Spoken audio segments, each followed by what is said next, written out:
وفاداران مسلک اعلیٰ حضرت، السلام علیکم ورحمۃ اللہ وبرکاتہ۔ نحمده ونصلي ونسلم على حبیبہ الکریم، اما بعد فاعوذ باللہ من الشیطان الرجیم، بسم اللہ الرحمن الرحیم۔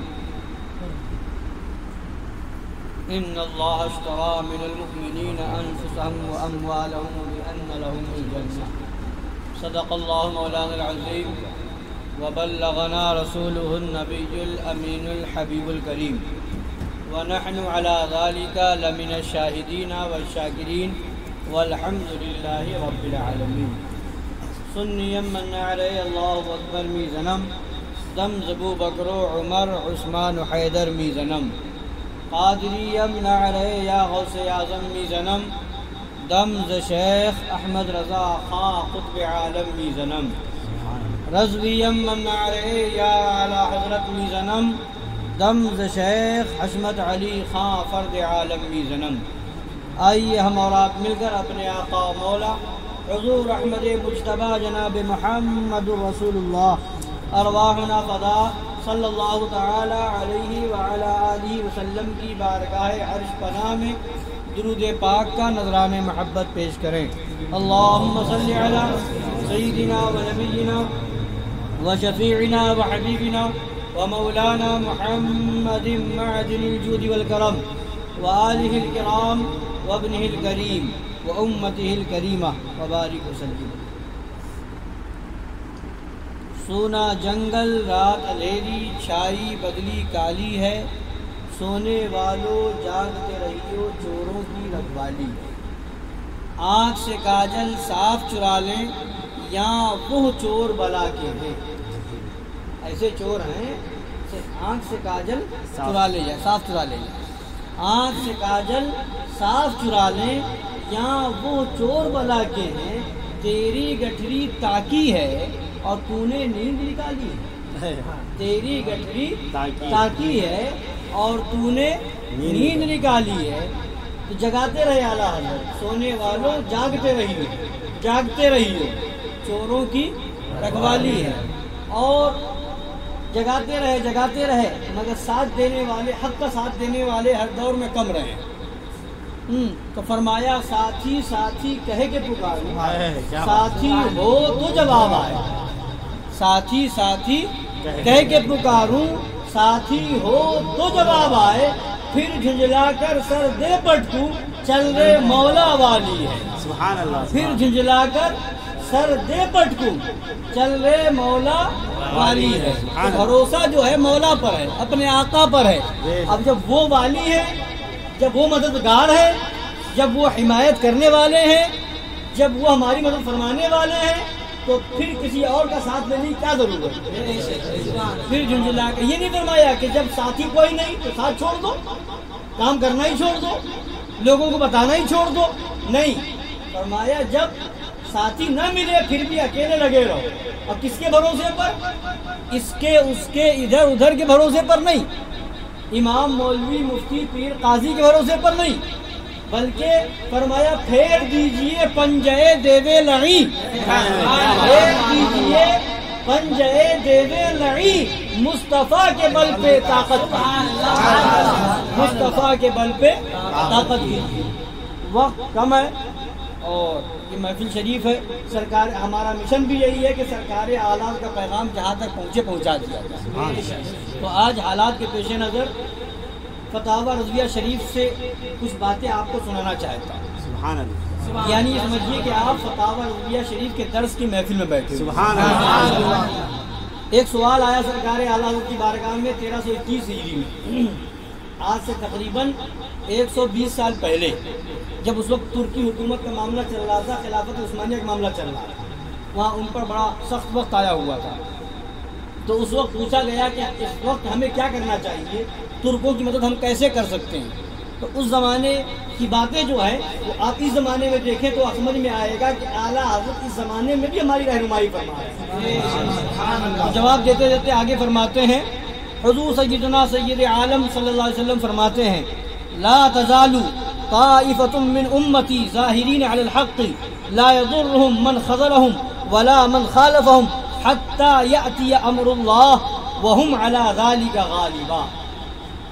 یہ حدیث پاک ہے. کیا مطلب یہ کہ میری امت کا ایک گروہ ہمیشہ حق پر غالب رہے گا. ہمارے اور آپ کے آقا صلی اللہ علیہ وسلم فرماتے ہیں کہ میری امت کا ایک گروہ ہمیشہ حق پر غالب رہے گا. ان کی مخالفت اور رسوائی کرنے والا ان کو ضرر نہ پہنچا سکے گا. مختصر جماعت بھی ہوگی, ایک جماعت ہوگی حق پر قائم ہوگی, مخالف چاہے جتنے ہو جائیں, مگر جو حق پر ہوگا نبی فرما رہے ہیں کہ مخالفت کرنے والے ان کو ضرر نہ پہنچا سکیں گے, کہ وہ گروہ اس کا حکم آنے تک اس پر غالب رہے گا. حتیٰ یأتی امر اللہ, وہ غالب رہے گا کب تک؟ یہاں تک کہ امر اللہ, اللہ کا حکم آ جائے, اللہ کا حکم آنے تک.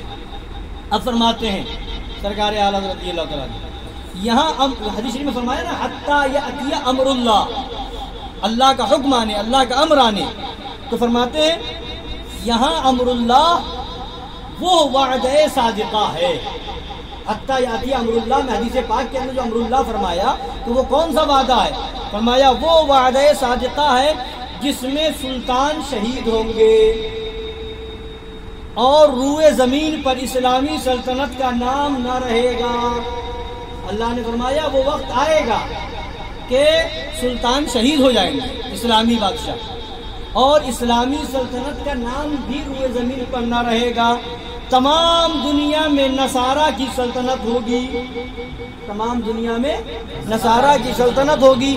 اگر معاذ اللہ وہ وقت آ گیا ہے جب تو کوئی چارہ کار نہیں, اگر وہ وقت آ چکا ہے اسے فرما رہے ہیں تو کوئی چارہ کار نہیں, شدنی ہو کر رہے گی, جو ہونا ہے وہ ہو کر رہے گا. مگر وہ چند ہی روز کے واسطے ہے جو اسلامی سلطنت ختم ہو جائے گی, نام کی بھی نہیں رہے گی, پوری دنیا میں نصارہ کی حکومت ہوگی. تو فرماتے ہیں یہ چند روز کے واسطے, اس کے متصل ہی حضرت امام کا ظہور ہوگا. چند دن کے لیے نصارہ کی پوری دنیا میں حکومت ہوگی, پھر متصل ہی فوراً حضرت امام مہدی علیہ الصلوۃ والتسلیم رضی اللہ تعالیٰ عنہ کا ظہور ہوگا.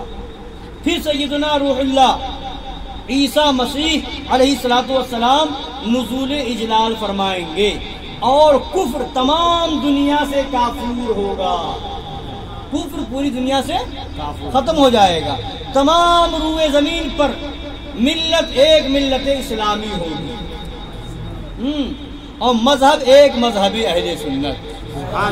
فرماتے ہیں غیب کا علم اللہ عز و جل کو ہے. یہ سب خبیث مار دی جائیں گے, بابڑے دیوبندی لابسی قادیانی جتنے ہیں سب جہنم پہنچ جائیں گے. فرماتے ہیں غیب کا علم اللہ عز و جل کو ہے, پھر اس کی عطا سے اس کے حبیب صلی اللہ علیہ وسلم کو. مگر فقیر جہاں تک نظر کرتا ہے, اعلیٰ فرما رہے ہیں فقیر جہاں تک نظر کرتا ہے ابھی انشاءاللہ وہ وقت نہیں آیا, ابھی وہ وقت نہیں آیا. اگر ایسا ہے تو ضرور نصرت الہیہ نزول فرمائے گی اور کفار ملاعنہ اپنے کیفر کردار کو پہنچیں گے. بہرحال فرماتے ہیں بہرحال بندگی بیچارگی, ہم تو بندے ہیں نا اللہ کے, تو ہم بندگی بیچارگی دعا کے سوا کیا چاہ رہا ہے؟ وہی جو ہمارا رب ہے ہماری حالت زار پر رحم فرمائے گا, اللہ رحم فرمائے گا اور اپنی نصرت اتارے. یعنی جھٹکے جو پہنچ گئے ہیں انہی پر زلزلو زلزالا شدیدہ کو ختم فرما دے, اور الا ان نصر اللہ قریب کی بشارت سنا دے. اب فرماتے, اب سنیے, فرماتے آپ سوال کرنے والے نے پوچھا مسلمانوں کیا کرنا چاہیے. فرماتے ہیں آپ پوچھتے ہیں مسلمانوں کو کیا کرنا چاہیے, اس کا جواب میں کیا دے سکتا ہوں.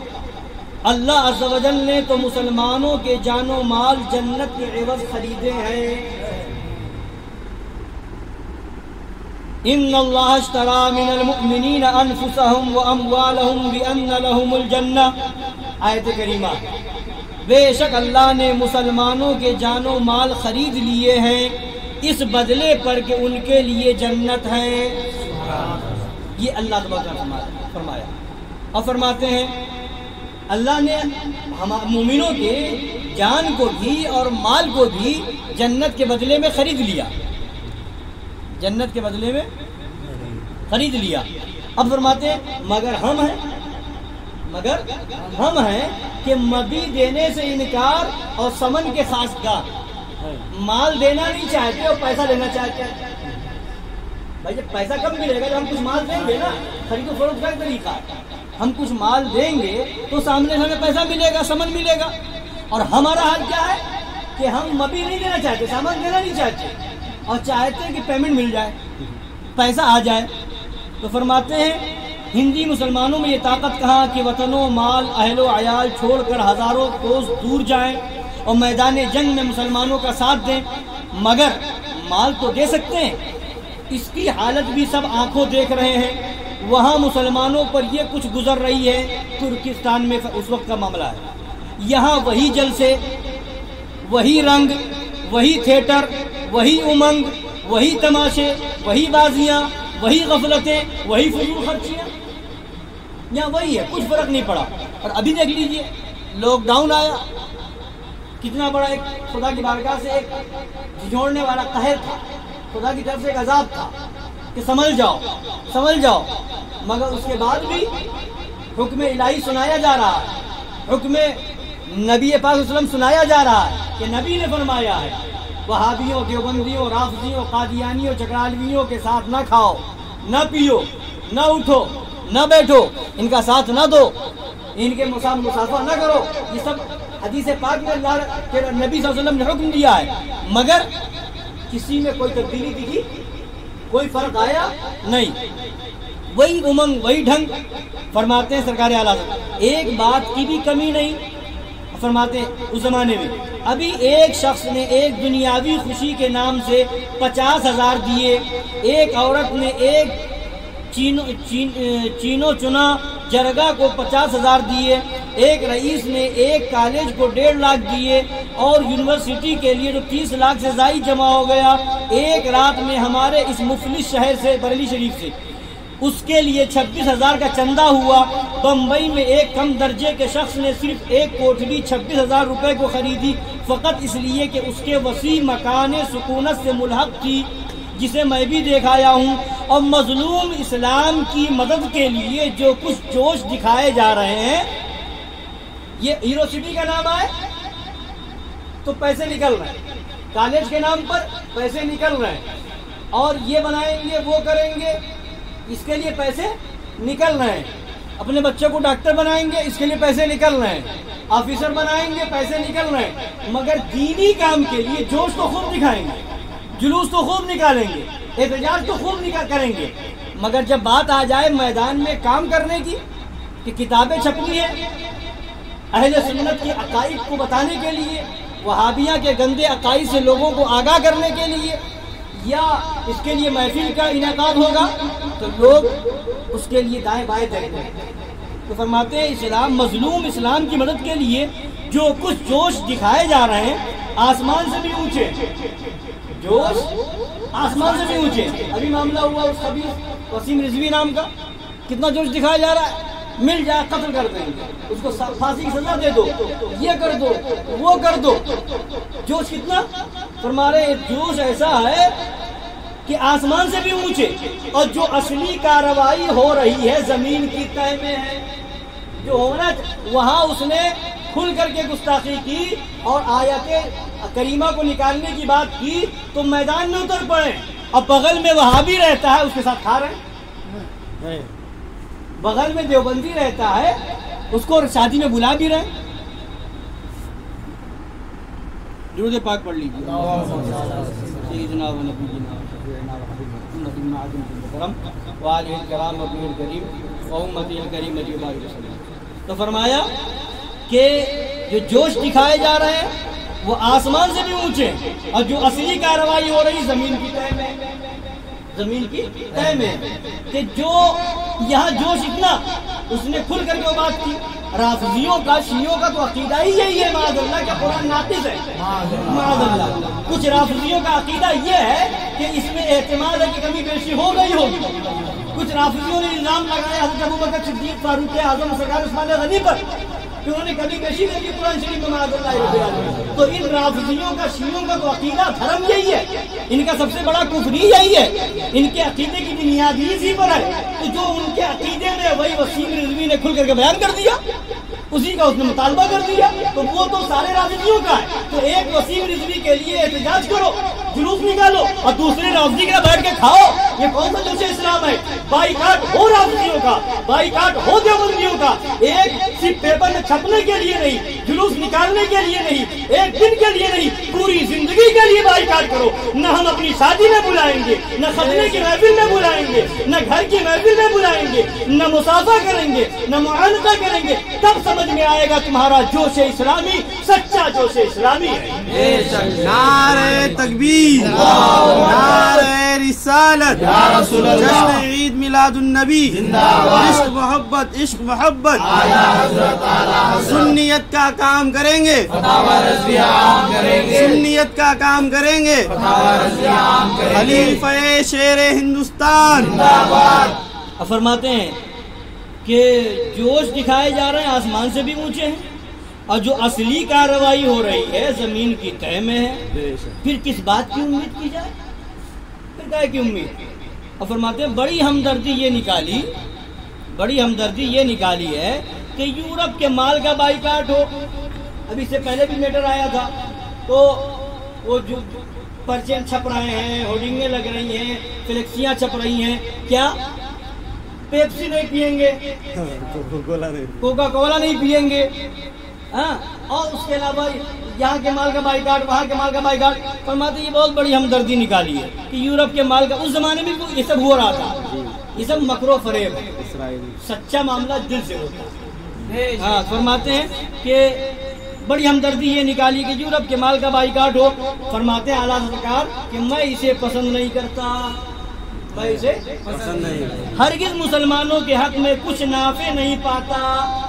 مسلمانوں کے حق میں نفع بخش نہیں ہے. اول تو یہ بھی کہنے کے الفاظ ہیں، یہ بھی صرف کہنے کے لیے، بورڈ بنانے کے لیے، نیتا گیری کرنے کے لیے، پیپر میں چھپوانے کے لیے، صرف اس لیے. فرماتے اول تو صرف یہ کہنے کے الفاظ ہیں، نہ اس پر اتفاق کریں گے، نہ ہرگز اس کو نبھائیں گے. اس عہد کے پہلے توڑنے والے جنٹل مین حضرات ہی ہوں گے. پہلے وہی توڑیں گے، جہاں گئے تو پولٹری مل گئے، جو وہ نہیں دکھائیں گے. تو فرماتے ہیں جن کی گزر بغیر یورپین اشیاء کے ہے ہی نہیں، تو سارا یورپ ہے، سارا یورپ بنا ہوا ہے. پہلے صرف اٹلی کا بائیکاٹ ہوا تھا، اس پر کتنوں نے عمل کیا اور کتنے دن نبھا. پھر اس سے یورپ کو ضرر بھی کتنا، اور ہو بھی تو کیا فائدہ کہ وہ 100 ترکیبوں سے اس سے 2 گنا ضرر پہنچا سکتے ہیں. وہ تو یورپ والے 100 ترکیبوں سے اس سے 2 گنا، اسرائیل والے 100 ترکیبوں سے اس سے 2 گنا ضرر پہنچا سکتے ہیں. لہٰذا ضرر رسانی کا ارادہ صرف وہی مزل ہے کہ کمزور اور پٹنے کی نشانی. خود کمزور ہے، کوئی پروڈکٹ بنا نہیں پا رہے ہیں، اور پھر اس کے بعد بائیکاٹ کریں گے تو پھر جاؤ گے کہاں؟ بہتر ہے کہ مسلمان اپنی سلامت روی پر قائم رہیں، اسلام کے مذہب کو مضبوطی سے قائم رکھیں، کسی شریر قوم کی چال نہ سیکھیں، اپنے اوپر مفت کی بدگمانی کا موقع نہ دیں. گورنمنٹ کو بھی بدگمان کرو، نئے نیتا نکل گئے، کر کچھ نہیں پائیں گے، کوئی بل واپس نہیں کروا پائیں گے، مگر بھاشن دے کر کے مسلمانوں کے جذبات سے کھیلیں گے اور گورنمنٹ کی نظر میں مسلمانوں کو برا ٹھہرائیں گے. ایسا بھاشن دیں گے کہ مسلمان جوش میں آئے، نعرہ بازی کرے، احتجاج کرے، گورنمنٹ کو بدگمانی ہو کہ یہ لوگ ملک کے دشمن ہیں، یہ لوگ ملک کے غدار ہیں. اور پھر گورنمنٹ جب بدگمان ہوگی تو ایک ایک کو 1000 طریقے سے 1000 ترکیبوں سے مسلمانوں کو نشانہ بنا کے مارے گی. تو یہ جذباتی بھاشن دینے والے نیتا اور معاذ اللہ سنیت، وہابیت، دیوبندیت، ان سب کا فرق مٹانے والے نیتا یہ کیا کر رہے ہیں؟ مسلمانوں کے جذبات سے کھیل رہے ہیں اور گورنمنٹ کو اور مسلمانوں کو دشمن بنا رہے ہیں. یہ آپ کے شہر کا نیتا ہو یا کہیں کا نیتا ہو، یہی کام ان لوگوں کا. فرماتے ہیں اپنے اوپر مفت کی بدگمانی کا موقع نہ دیں. ہاں، اپنی حالت سنبھالنا چاہتے ہیں تو ان لڑائیوں ہی پر کیا موقوف تھا، ویسے ہی ہونا چاہیے تھا. اب فرماتے ہیں 4 چیزیں اعلیٰ حضرت نے بیان فرمائی کہ وہ 4 چیزیں اگر مسلمان اختیار کر لے تو پھر کوئی طاقت نہیں جو مسلمانوں کو ترقی سے روک دے. اب 4 چیزیں سنیے. فرماتے اولاً باستثناء ان معدود باتوں کے جن میں حکومت کی دست اندازی ہو. کچھ چیزیں ایسی ہیں جس میں حکومت دخل دیتی ہے، ان چیزوں کو چھوڑ کر کے جو ایسے معاملات ہیں جو آپ خود سے حل کر سکتے ہیں. فرماتے ہیں اپنے تمام معاملات اپنے ہاتھ میں لیتے مسلمان، اپنے سب مقدمات اپنے آپ فیصل کرتے. یہ کروڑوں روپے جو اسٹامپ وکالت میں گھسے جاتے ہیں، گھر کے گھر تباہ ہو گئے اور ہوئے جاتے ہیں، محفوظ رہتے. جہاں کچھ معاملہ آپس میں ہوا فوراً پہنچ گئے کہاں؟ کچہری. فوراً پہنچ گئے، مقدمہ کر دیا. تو یہ آپس میں اگر مسلمانوں کا معاملہ، گھر کا معاملہ آپس میں بیٹھ کر لیتے تو 1000 روپے جو خرچ ہو رہے ہیں بچ جاتے نہیں بچ جاتے. فرمایا ایک چیز یہ. دوسری چیز ثانیاً اپنی قوم کے سوا کسی سے کچھ نہ خریدتے. اپنی قوم کے سوا مسلمان سنی آدمی کے علاوہ کسی اور سے کچھ نہ خریدتے کہ گھر کا نفع گھر میں ہی رہتا. اپنی حرفت و تجارت کو ترقی دیتے کہ کسی چیز میں کسی دوسری قوم کے محتاج نہ رہتے. یہ نہ ہوتا کہ یورپ و امریکہ والے چھٹانگ بھر تانبا کچھ صناعی کی کھڑند کر کے گھڑی وغیرہ نام رکھ کر کے آپ کو دے جائیں اور اس کے بدلے پاؤ بھر چاندی آپ سے لے جائیں. یہ دیکھیے اعلیٰ سرکار کی نظر 2 چیز ہو گئی. تیسری چیز بمبئی، کلکتہ، رنگون، مدراس، حیدرآباد وغیرہ کے تبنگر مسلمان، مالدار مسلمان اپنے بھائی مسلمانوں کے لیے بینک کھولتے. سود شرع نے قطعی حرام فرمایا ہے، مگر اور 100 طریقے نفع لینے کے حلال فرمائے ہیں جن کا بیان کتب فقہ میں مفصل ہے. اور اس کا ایک نہایت آسان طریقہ کتاب کفل الفقیہ الفاہم میں چھپ چکا ہے. یہ بھی اعلیٰ کی کتاب ہے. فرمایا کہ اگر مسلمان جو مالدار ہیں ادھر ادھر پیسے اٹھاتے ہیں، خرچ کرتے ہیں، اگر بینک کھول لیتے تو مسلمانوں کو فائدہ ہوتا. اور سود کے علاوہ 100 طریقے ہیں. سود میں کیا مطلب ہوتا ہے؟ 1000 روپے دے رہے ہیں، 1100 لے رہے ہیں، 1200 لے رہے ہیں، تو نفع کمانا نا سود دے کر کے. تو فرمایا کہ سود کے علاوہ بھی شریعت نے 100 طریقے کم سے کم مطلب کئی طریقے بتائے. 100 طریقہ کہنے مطلب یہ کئی طریقے ہیں جو شریعت نے بتائے ہیں کہ آپ اس طریقے سے نفع کما سکتے ہیں اور شریعت میں جائز بھی ہے. سود تو حرام ہے. مثلا ایک اعلیٰ سرکار اعلیٰ نے کفل الفقیہ الفاہم کا حوالہ دیا، اسی میں سرکار اعلیٰ فرماتے ایک طریقہ بتا دوں گا آپ کے سامنے سود کے بچنے کے لیے. فرمایا کہ کسی کو ضرورت ہے 50,000 کی، 50,000 کی ضرورت ہے تو 50,000 آپ نے دے دیا. دینے والا اس سے جو نفع لیتا ہے سود جوڑتے ہیں تو سود نہ لے. اب اس کا طریقہ شریعت نے بتایا کیا کرے. اب اس سے کوئی چیز مثلا 50,000 روپے میں ہر مہینے کا 1000 روپے وہ نفع لینا چاہتا ہے، ہر مہینے کا 50,000 روپے نفع کمانا چاہتا ہے. تو کوئی ایسی چیز اس سے لے لے جو 1000 روپے سے زیادہ کی ہو، 1500 کی ہو یا 2000 کی ہو، لے کر کے رکھ لے اور اس سے یہ کہے کہ میں یہ اپنے پاس رکھوں گا، یا لینے والا دے دے کہ یہ میری چیز رکھو اور اس کی حفاظت کے لیے میں تمہیں ہر مہینے 1000 روپے دوں گا. اس کی حفاظت کے لیے میں تمہیں ہر مہینے 1000 روپے دیا کروں گا. تو ادھر اس کو نفع بھی ملتا رہے گا، ادھر سود سے بھی بچ جائے گا، ادھر اس کا کام بھی بن جائے گا، اس کو نفع بھی مل جائے گا اور سود جو حرام ہے اس سے بھی بچ جائے گا. تو شریعت نے یہ قاعدہ بتایا، یہ عمل کرے مسلمان. تو فرماتے ہیں ان جائز طریقوں پر بھی نفع لیتے کہ انہیں بھی فائدہ پہنچتا، ان کے بھائیوں کی بھی حاجت برآتی. نفع ان کو بھی مل جاتا اور جس کو ضرورت ہے اس کو حاجت بھی پوری جاتی اس کی. اور آئے دن جو مسلمانوں کی جائیدادیں بنیوں کی نظر ہوئی چلی جاتی ہیں ان سے بھی محفوظ رہتے. ہاں اگر بنیوں کی جائیداد ہی لی جاتی مسلمان ہی کے پاس رہتی، یہ تو نہ ہوتا کہ مسلمان ننگے اور بنیے تنگے. اب فرماتے ہیں چوتھی بات. 4 چیزیں میں تین باتیں ہو گئی. چوتھی بات فرماتے ہیں سب سے زیادہ اہم، سب کی جان، سب کی اصل اعظم وہ دین متین تھا جس کی رسی مضبوط تھامنے نے اگلوں کو ان مدارج عالیہ پر پہنچایا. اگلے جو تھے ہمارے انہوں نے اسلام کی رسی کو، دین کی رسی کو مضبوطی سے تھاما تھا. اس وجہ سے وہ حکومت کر گئے، اس وجہ سے وہ بادشاہت کر گئے، اس وجہ سے ان کی حکومت دنیا میں تھی.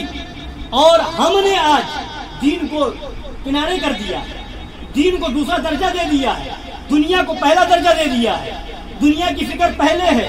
بیٹا کمائے گا کیا، بیٹا کھائے گا کیا، ڈاکٹر نہیں بنے گا تو سیلری کم ہوگی، آفیسر نہیں بنے گا تو پھر سیلری کم ہوگی، مدرسے میں پڑھائیں گے تو کیا ملے گا، دینی تعلیم میں لے جائیں گے تو کیا کرے گا۔ تو یہ دین کو ہم نے پیچھے کر دیا اور دنیا کو آگے کر دیا، اور وہ جو حکومت کر گئے تو وہ دین کو پہلے تھامے ہوئے تھے۔ تو فرماتے ہیں اگلوں کو ان مدارج عالیہ پر پہنچایا کس بات نے؟ دین نے۔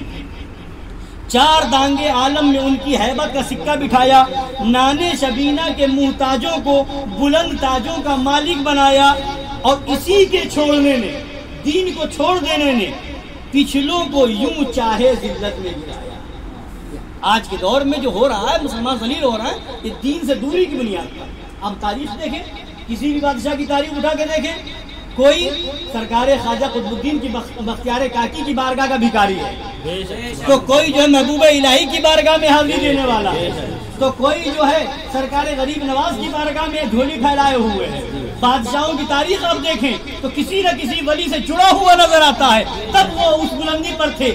غریب نواز کی چوکھٹ سے جڑ جاؤ، آج بھی حکومت تمہیں مل جائے گی، مگر اپنی حالت تو بدلو۔ تو فرماتے ہیں فَإِنَّا لِلَّهِ وَإِنَّا إِلَيْهِ رَاجِعُونَ وَلَا حَوْلَ وَلَا قُوَّةَ إِلَّا بِاللَّهِ الْعَلِيِّ الْعَظِيمِ۔ دین متین علم دین کے دامن سے وابستہ ہے، علم دین سیکھنا، پھر اسی پر عمل کرنا، اپنی دونوں جہاں کی زندگی چاہتے اور انہیں بتا دیتا۔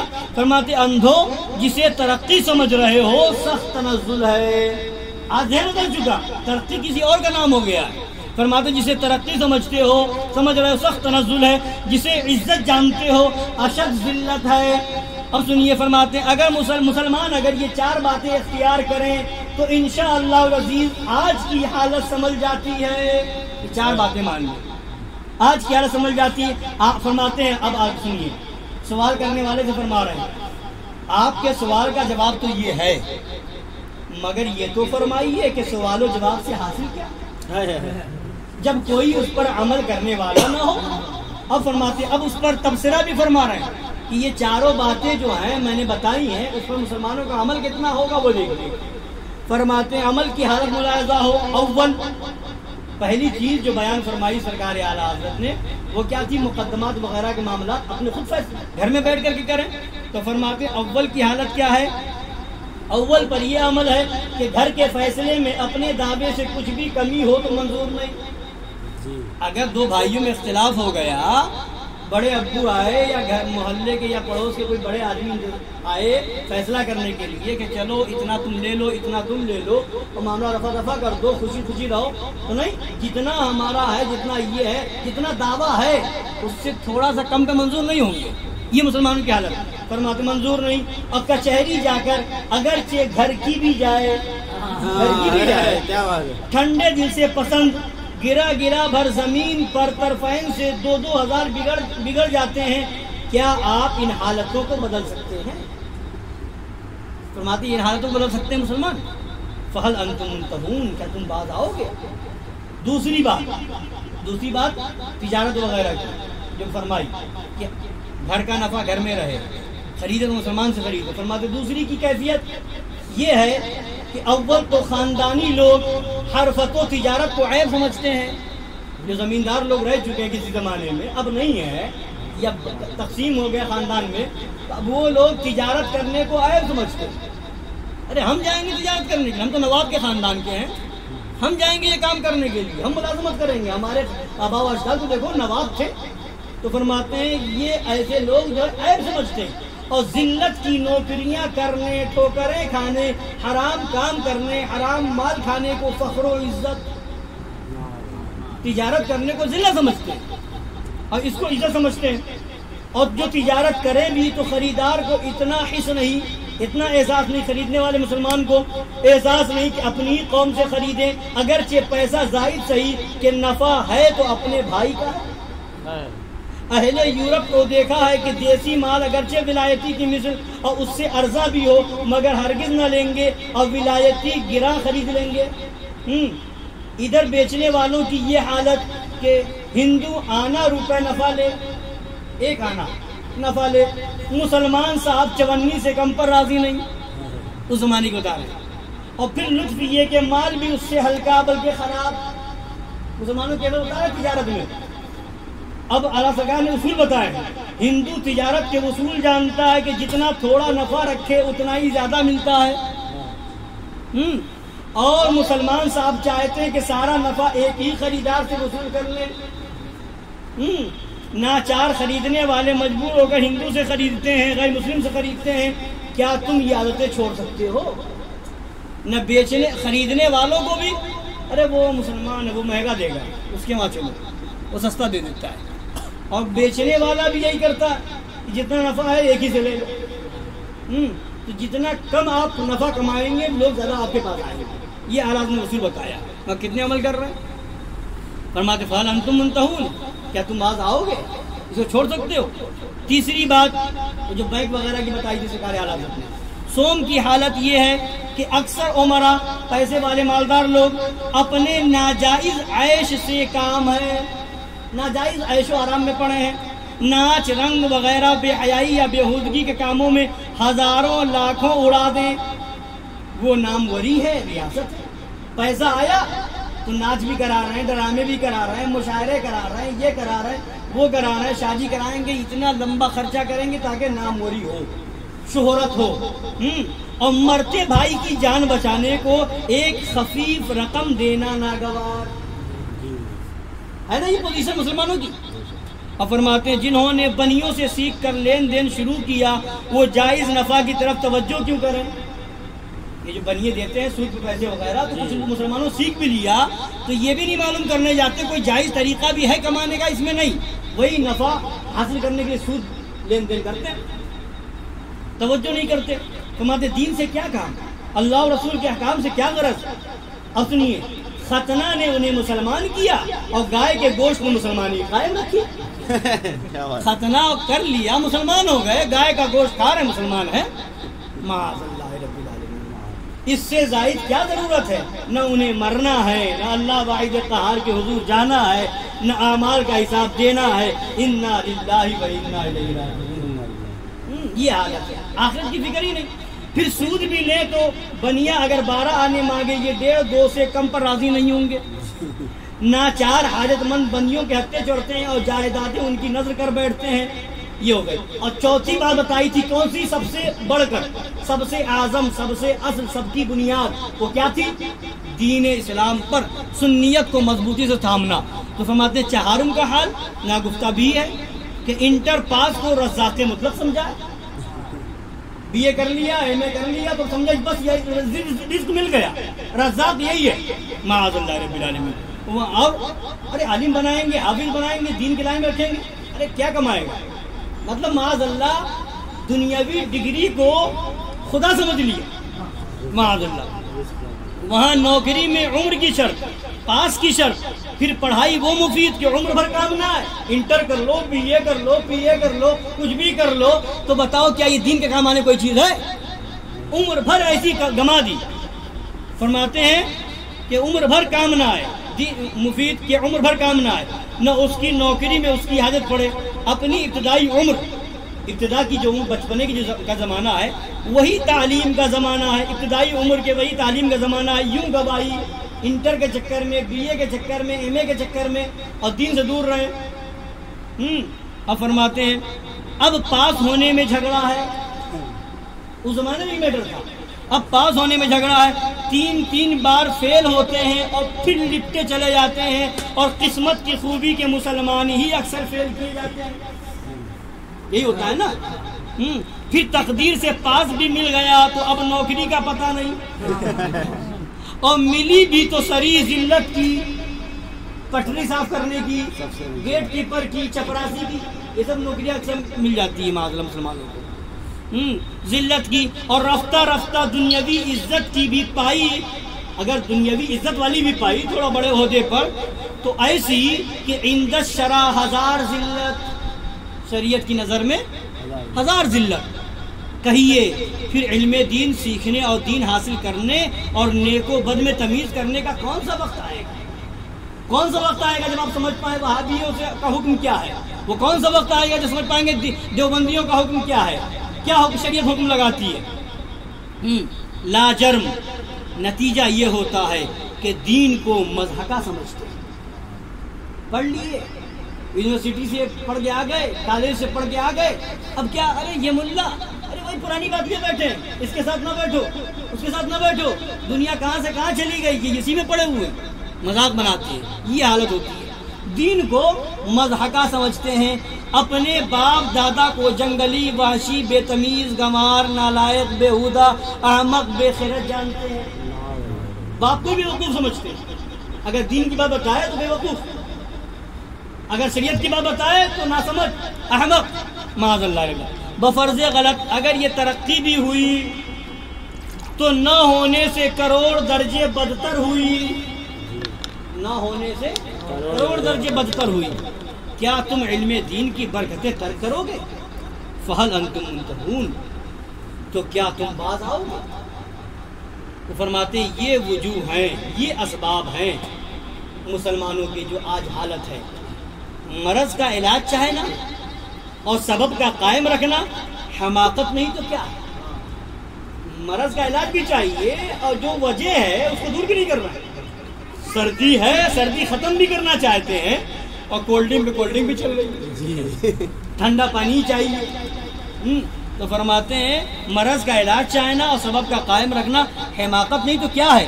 اس نے تمہیں ذلیل کر دیا, اس نے غیر قوموں کو تم پر ہنسوایا, اس نے جو کچھ کیا وہ اس نے, اور آنکھوں کے اندھے اب تک اس اوندھی ترقی کا رونا روئے جاتے. ہائے قوم, وائے قوم, یعنی ہم تو اب یہ پڑھ کر کے آئے یونیورسٹی سے, ارے تم یہی پڑھے ہو, ترقی ہوگی کیسے جب تک یہ نہیں کرو گے, جب تک وہ نہیں کرو گے. ہائے قوم, وائے قوم. اب لوگوں کو بہکاتے ہیں, جو شریعت کی بات پر عمل کرتے ہیں وہاں بھی پتہ شرکت نہیں کرتے, دیوبندی جس دعوت میں دیوبندی اس میں نہیں جاتے ہیں. ارے تم کہاں پڑے ہوئے ہو, ایسے رہو گے کہاں کر پاؤ گے, یہ کر پاؤ گے, وہ کر پاؤ گے. اب وہ کیا, ہائے قوم, وائے قوم, یعنی اس کا مقصد کیا ہوتا ہے؟ یعنی ہم تو اسلام کی رسی گردن سے نکال کر آزاد ہو گئے, تم کیوں قلی بنے ہو, تم کیوں قلی بنے ہو, اسلامی کو پکڑے ہوئے تم بھی نکل آؤ, معاذ اللہ. یہ حالت ہوتی ہے. حالانکہ حقیقتاً یہ آزادی ہی سخت ذلت کی قید ہے, جس کی زندہ مثال یہ ترکوں کا تازہ واقعہ ہے. ولا حول ولا قوت الا باللہ العلی العظیم. فرماتے اہل الرائے ان وجوہ پر نظر فرمائیں, اگر میرا خیال صحیح ہو تو ہر شہر و قصبہ میں جلسے کریں اور مسلمانوں کو ان 4 باتوں پر قائم کر دیں, پھر آپ کی حالت خوبی کی طرف نہ بدلے تو شکایت کیجیے. 4 باتیں اختیار کر لیں, پھر اگر ترقی نہ ہو تو بتائیے. یہ خیال نہ کیجئے کہ ایک ہمارے کیے کیا ہوتا ہے, ہر ایک نے یوں ہی سمجھا تو کوئی کچھ نہ کرے گا.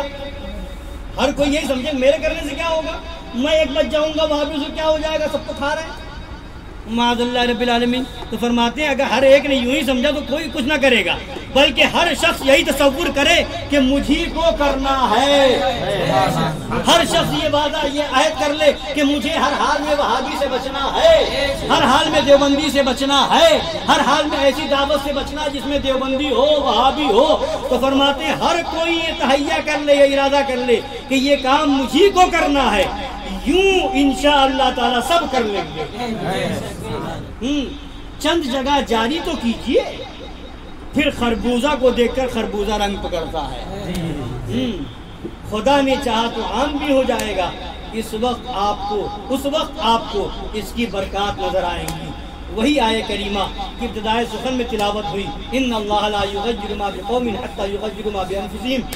جس طرح برے رویے کی طرف اپنی حالت بدلنے پر تعزیانے ہیں, یوں ہی نیک روش کی طرف تبدیلی پر بشارت ہے کہ اپنے کرتب چھوڑو گے تو ہم تمہاری اس ردی حالت کو بدل دیں گے, ذلت کے بدلے عزت دیں گے. اے رب ہماری آنکھیں کھول اور اپنے پسندیدہ راستے پر چلا, صدقہ رسولوں کے سورج, مدینہ کے چاند کا, صلی اللہ تعالی علیہ وآلہ وسلم.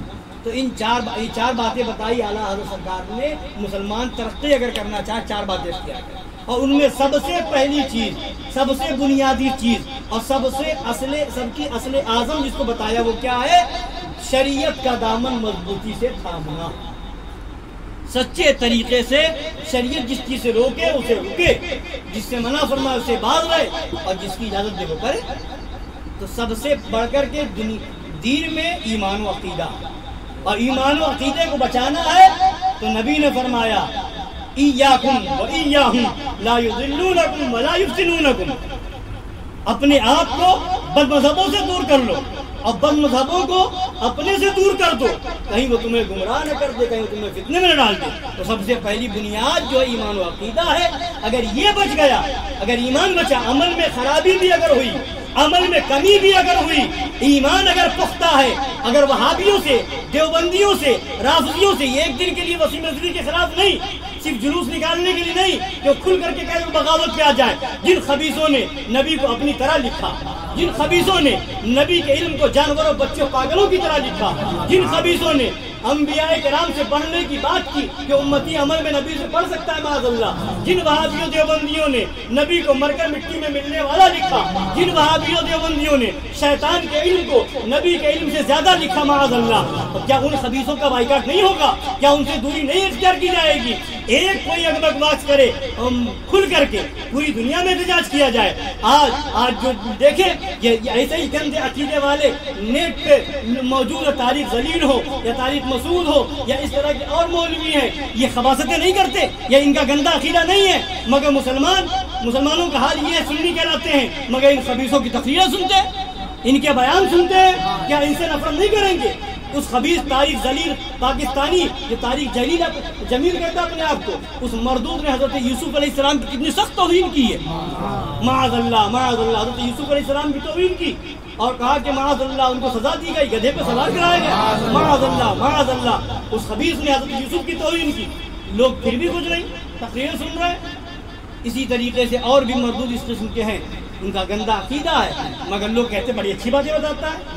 جب تک ایسے لوگوں کی، جب اعلیٰ حضرت نے فرما دیا کہ حفظ الایمان، تقویت الایمان، بہشتی زیور کا پڑھنا زنا سے بدتر ہے، تو ان خبیث وہابی دیوبندی مولویوں کا بیان سننا بھی زنا سے بدتر ہے، شراب پینے سے بدتر ہے۔ اللہ تعالیٰ مسلمانوں کی حفاظت فرمائے، ایمان و عقیدے پر ہمیں سچے طریقے سے قائم رکھے، اسی پر خاتمہ بالخیر نصیب فرمائے، تمام مذہب و بددینوں سے دور رہنے کی توفیق عطا فرمائے، آمین وما علینا الا البلاغ المبین۔ السلام علیکم۔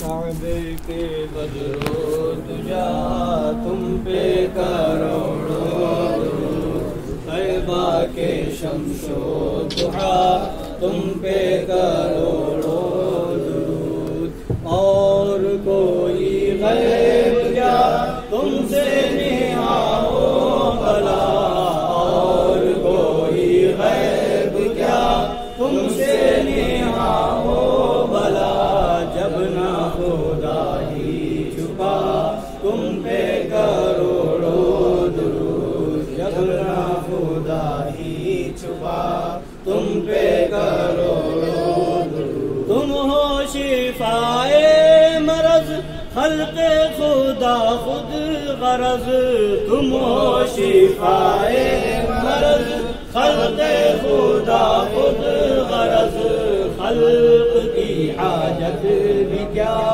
تم پہ کروڑوں درود، خلق کی حاجت بھی کیا تم پہ کروڑوں درود، ایک طرف اعداء دی، ایک طرف ہے حاسدی، ایک طرف اعداء دی، ایک طرف ہے حاسدی، بندہ ہے تنہا شاہ تم پہ کروڑوں درود، بندہ ہے تنہا شاہ تم پہ کروڑوں درود، کر دو عدو کو تباہ حاسدوں کو روبرا، کر دو عدو کو تباہ حاسدوں کو روبرا، اہل ولا کا بھلا تم پہ کروڑوں درود، اہل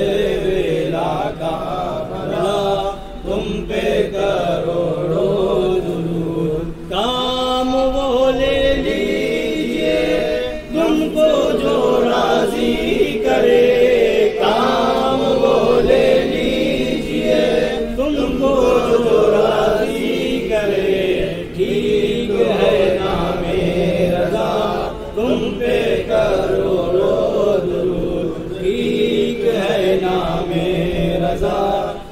پہ کرو درود صدقہ شیر رضا بہر مشاہد رضا صدقہ شیر رضا بہر ادریس رضا کر دو ہم سب کا بھلا تم پہ کروڑوں درود کر دو ہم سب کا بھلا تم پہ کروڑوں درود یا نبی سلام علیکہ یا رسول سلام علیکہ یا حبیب سلام علیکہ صلوات اللہ علیکہ الصلاۃ والسلام علیکہ یا رسول اللہ الصلاۃ والسلام علیکہ یا حبیب اللہ الصلاۃ والسلام علیکہ یا خیر خلق اللہ الصلاۃ والسلام علیکہ یا قاسم رسول اللہ وعلی آلہ واصحابہ دافع البلاء